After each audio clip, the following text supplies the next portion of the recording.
When we come out of our mother's womb, kicking, screaming, crying, we expect something off the bat from our parents, whether we know it or not. That's to be protected, nurtured, and be given wisdom about the world, the big scary world of the big blue marble, so that we can go out into that world and be molded and sculpted by it around us in a safe way and do something with all that. We expect something that is supposed to be given to us inherently. And many of us don't get that thing, unfortunately. Many of us don't get the things we need off the bat, and we struggle to understand why. And we don't really have a way to understand it at all for a majority of our life up until we're an adult. And it hurts us. It makes us angry, and we don't know what to do with that anger. And so we form resentment. We form hatred. It boils up within us and then eventually bursts from whatever it comes from, our mouth with the words we say, from the action, punching a wall, squishing a bug, I don't know. All that stuff, it hurts, and we need a way to vent those emotions. And if we don't vent them, they eventually boil so hot that it becomes uncontrollable and we burst fully, and we might not be able to come back from it. This resentment, this childhood trauma that leads to resentment, it can be such a heavy burden. It can be something that completely constructs your view on yourself, of the world, of your parents specifically, of your other family members, of whoever's around. You can have an outlook that is rooted deep within the pain you felt. And from that, you might have a negative view of the world that's so harmful that makes you not want to be a part of it. You dissociate, you derealize, you don't understand who you are anymore because you had to escape that personhood. Because that personhood was wrong in their eyes, whoever's eyes those are, parents, siblings, school teachers, whoever. You feel wronged. You feel like life is unfair, it's cruel, and that there's nothing you can do about it because you hold no power, and that makes you feel even more powerless. That general notion. And more resentment builds. And it's a feeling that continues to hurt, continues to burn. It lights a fire that burns down the whole forest, and that forest is made up of all the needs that you have. They're completely burned to the ground, disregarded, neglected. And there's nothing that a sane person can do other than ask why. And then that why becomes damaging. Because we look for an answer, and an answer is never given because many don't acknowledge that there's a question. The people who abuse us, the people that we struggle to understand ourselves, they don't understand us. And we so desperately want to just reach out and just basically punch them in the face, but more specifically, we want to just shake them and say, why the fuck don't you get me? I come from you. I'm a part of you. Why don't you understand this? And that's a difficult thing to deal with. And that's an understatement. And I've dealt with it myself. And if you've dealt with it yourself, I hope this episode can be something good for you. And that you can realize that, there's something to be done with all of this. Because the topic of this episode is understanding through empathy to release that resentment towards whoever. Not to be overly kind, not to be forgiving when it's not due, not to give credit when it's not due, but to release yourself from the burden on yourself that is resentment if you're ready for it. Because in my life, I've learned that resentment leads to one thing, and that's disaster. Physical, mental, emotional, whatever it is. I've been through it all. I know what this leads to. And I'll start off the bat with resentment that I've had in my life. I won't even start just with parents. I'll start with friends that I've had. People who I thought wronged me. People who I thought, from my harmful actions towards them in the world, they didn't give me a chance to explain myself for things I've done in the past, for any sort of thing. I didn't get to prove myself as a person who was worth being given a chance. And for a while, I hated them for it because they cast me out from decisions I made, both under my own rational mind and without it. I have bipolar, to drop that on here. I have bipolar, and I've made decisions based in that state of mind that were unwise, that were irrational, and I ended up damaging friendships because of it. And I held them to that for a while. I held people to the standard as if they would know exactly what it feels like to have that happen. And I can hold them to whatever standard I would like, but what happened with it is that I held resentment because of that standard. Resentment that, if not hurting anyone else, destroyed me. It made me go into another place. and think about life as something different than it was. Think about those people that I grew up with in a different light that was not rational. Whatever they did that was bad or good, or whatever I did that was bad or good, I never want anyone to hold a resentment towards me because I know that it's rooted in something deep and painful. And so even though when I was blocked by people for things I've done, I couldn't get the chance to explain what really happened, what I've done to make it so I can be better. I couldn't get that chance for a while. I still can't hold a resentment, regardless of the facts, regardless of how I feel about the actions individually. That's what I want to separate here. Because when I hold hatred, when I hold this sort of resentment that builds up more and more and more, it ends up becoming projected, not only outward, but inward. Because I can't hold it naturally. I can't hold resentment naturally and think that it's a good thing, so in that, I'll hate myself for doing it. And then I'll go down a pit more and more. And then I'll end up abusing certain things like drugs and alcohol like I used to. And I don't want to dump everything about me right now because it's hard to, do that in a coherent way. But the ways in which I coped with resentment, it damaged me beyond comprehension. And I would hold on to it as a substitute for the actual thing I wanted from people. It was that nurturing. It was that protection. It was that wisdom, whatever you want to call it. It was belonging. It was love. It was all that stuff. And I desperately wanted to go and grab them and shake them and say, why won't you give me a chance to show who I really am? You've known me for so long. And I wanted to slap them around the face like, psh, psh, psh, wake up. I'm real. This is who I am. Well, I couldn't.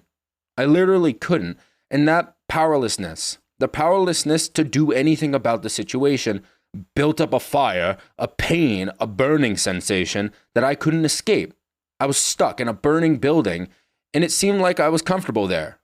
It seemed like everything around me, the smoke, the brimstone, all of the pain and suffering was almost soothing, because at least I knew it was connected to them. At least that attachment was present.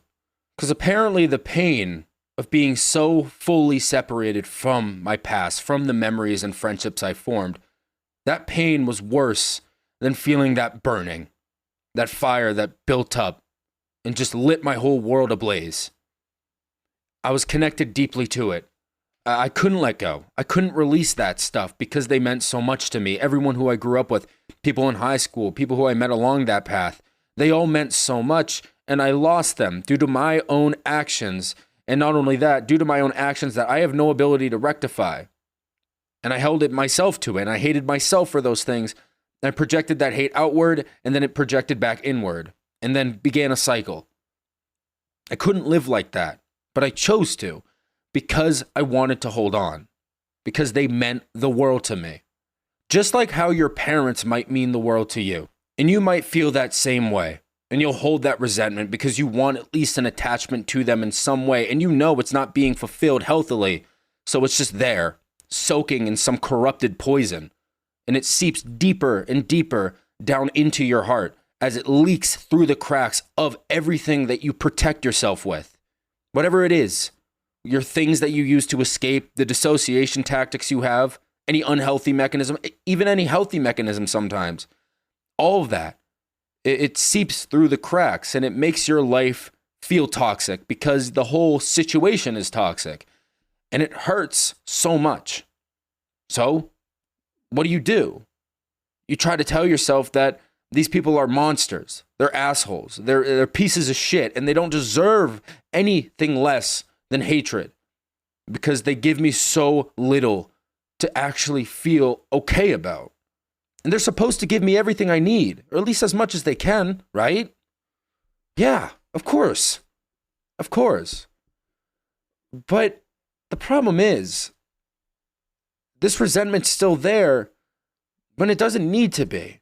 What needs to be there is the assertiveness, the reinforcement, the affirmation of the notion that says these actions committed towards me are wrong. They're wrong, but I will not hold myself so closely to them. Because I know how much that takes away. And I don't want the abuse to seep even deeper into my heart. I want to release myself from as much as I can. Hatred, the frustration even. You can be frustrated, but to check that frustration and see if it molds with something worse, something deeper, and more dysregulated and personal, it can be a dangerous thing to leave unchecked. It really can be. And what sucks the most is how much we truly still care. It's in our brains, it's in our biology, our brain matter, the brain goo that tells us to do things that we should care about these people. And it's in theirs as well. It really is. But unfortunately, there is a time where we might have to grieve the loss of our parents before they even pass. And that's a scary reality. Now, I'm not here to talk about that right now. I'm not. I'm here to talk about the people who can salvage it, if that's a possibility. The people who can release themselves of the resentment. Maybe they can't salvage the relationship, but they can salvage the personal, deep-rooted stuff that might hold them to something abusive, keep them attached to it. Maybe you can do that, but regardless, we care about these people. We want them to be what we needed them to be so that we can care about them and not feel so fucking bad about it. Not feel like we're in the wrong for giving a shit. Because how much did we do that before? I mean, how many fucking times did we defend these people when we were younger and say, no, this is just how life is. They're just going through stuff. Daddy, mommy, no. That's not what we should do. It's not, but we did it for so long. And now we have to be posed with the question of, is it still something I should consider? Should I even give them an inkling of defense? That's up to you to decide. I don't know. I don't know you. I just don't know you. I'm sorry. But still, it's a hard question to even ask for anyone, to even pose to the listener. I don't know what to do. I don't always know what to do with my own situation. But what I can do, and what I think you can as well, is use that empathy part of your brain that I know you got going on in that brain, that noggin. I know you got it. And to try to understand the perspective, the perception, the life that has been lived by those around you, not just generally, but specifically through the same lens you view your own struggles. The trauma that you got, the childhood trauma. And this is simple. A lot of you have done this. I guarantee it. But there's a deeper thing to this because it involves the resentment aspect of it. And I just want to reinforce that resentment here, the hatred, it's not necessary ever. I rarely use extremes, but it's never necessary because we got to enforce a boundary that keeps us from needing it. But regardless, the empathy that we can use, the emotional understanding, the cognitive understanding, the understanding in general of a life lived for so long, culminating in a present moment, and seeing something, the product of that life, being you, the child, the teenager, the adult, whatever it was at the time, all of that, it leads to a lot of struggle inherently because every parent wonders when or if they might fuck up their kid in some way, whether they fail them or not. They worry. They have fears. They don't know what they're doing right. And sometimes after so long, it's better to just block it all out. And that sucks. That's never an okay thing. That's terrible. But these fears become so overwhelming. We need to understand the idea of what it's like to raise a kid, biologically, emotionally, generally just through psychology, what it feels like to see a kid, a baby, and wonder, what am I going to do to ruin this? Those thoughts come up, I imagine, just as much as what can I do to make this kid as successful as possible, as happy as possible. Regardless of it, there's so much pain that comes with being a parent fundamentally because there's a lot of what ifs. There's a lot of things that a parent could never, ever be able to answer. And they worry, they fear. And in that, they might hate themselves for not being able to do something about it. For not being able to actually look into their child's eyes and say, I understand. Because they don't understand. And that hurts. Just like them not understanding us hurts us. They care. They truly do in so many cases. But after so much time, they get beaten up, battered, worn down by their own failings in their mind that they would rather just pretend they're not happening. They escape them. And that's never a good thing. That's never okay. But there's something there. And if we understand them, take that same time to understand them. All I'm asking is for understanding, but take that same time to understand them in the way that we wish they could for us. Just think, and maybe even try to communicate on it. Maybe there's something there. Maybe there's something we can do to heal together. Never excuse their actions. Never excuse what they did, but learn about them. Don't ask why too much. Just ask what happened and infer it for yourself. You have a lot more in common with your parents than you think, you know? Maybe you know, maybe you don't, but you have a lot in common with them. Whether it's biologically or through the environment, whether it's a cycle of abuse or a cycle of triumph, who cares? I don't care. What I care about is that this understanding can reach both parties. Maybe there's something there. That's all I'll keep saying. Maybe there is. I just know, for me, personally, in my life, I've held so much responsibility and accountability in my heart for the harm that I've done, knowing what I've done to people in my life, knowing what I've done to make their life worse, and trying everything I can to fix it, and that ended up leading me down a path of harming more. I know that in myself, and I wasn't aware that that was what was happening. I didn't know. I truly didn't. But what I did know is that I was still harming people. And I got lost in that.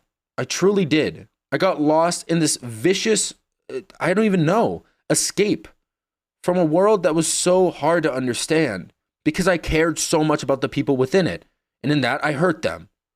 I can't explain the causality perfectly. I really can't, but just trust me that it happened. And these people who've lived very, very, very long lives compared to us, and I know personally from experience, I can't even begin to understand it. I can't.